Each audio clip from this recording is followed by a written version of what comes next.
झांसी के एरज की गलियां आज भी भक्ति के उस प्रमाण की कथा सुनाती हैं जब धरा पर अवतरित होकर भगवान नारायण ने अपने भक्त प्रहलाद की रक्षा की थी। और उसी घटना के बाद झांसी के एरज का कड़कड़ मनाता है होली का उत्सव और उसमें डूब जाता है।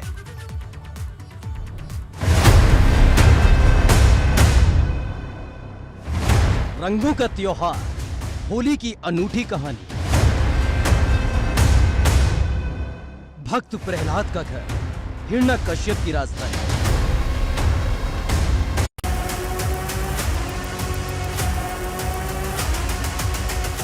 झांसी के एरज के इतिहास और होली के प्रमाणों को तलाशते हुए हम पहुंच गए चिन्मस्तिका माता मंदिर में, जो डीकांचल पहाड़ पर सदियों से बना हुआ है और वहां विराजमान है चिन्मस्तिका माता।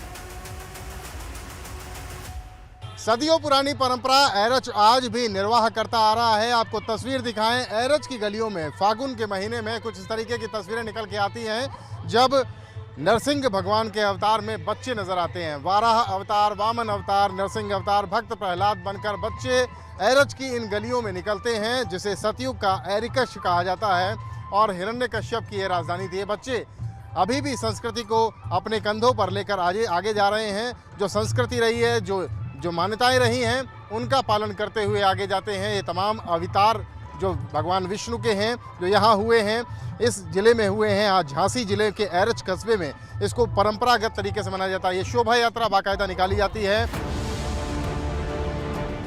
डीकांचल पर्वत से होते हुए हम बढ़ चले झांसी की तरफ, जहाँ रास्ते में मिली एक शोभा यात्रा जो कई दिनों तक यूं ही अनवरत निकलती है। हम आगे बढ़ ही रहे थे कि हमको पता चला एरज से जुड़ी एक ऐसी कहानी के बारे में जो मान्यता भी है और श्राप भी।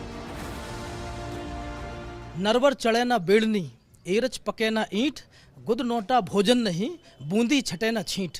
इस तरीके की मान्यताएं जो हरदम हमें पुराणों में और किताबों में पढ़ते रहे, हम देखते आए हैं कि कुछ ना कुछ कहीं ना कहीं एरज की कनेक्टिविटी रही है हरदम। यहाँ मतलब एक तो ये मान्यता है कि यहाँ पे ईंट नहीं पकती थी। जैसे नरवर में एक बेड़नी का कार्यक्रम कुछ हो रहा होगा उस समय पे, तो किसी राजा ने उसको अपना कि आधा हम राजपाट देंगे यदि इस कच्चे सूत पे आप चल के दिखा दें तो वो अपने कर्तव्य दिखाने के लिए, जो उनका हुनर था, प्रतिभा थी, उन्होंने अपनी प्रतिभा दिखाई और कच्चे सूत पर चल के दिखाया। तो राजा को ये लगा ये तो चलकर पहुंचने वाली अपने गंतव्य तक, अब तो हमें आधा राजपाट देना पड़ेगा।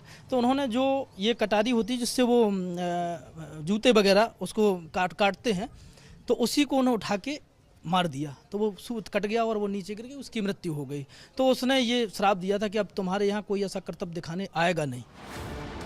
एरज की गलियां, एरज के पहाड़ और एरज से बहने वाली बेतवा नदी उस ऐतिहासिक पल की साक्षी रही है जब धरा पर ईश्वर अवतरित हुए थे और भक्त की रक्षा के लिए नए अवतार में आए थे। और यहीं से निकलती है होली की कथा। एबीपी गंगा के लिए झांसी से रतीश त्रिवेदी की रिपोर्ट।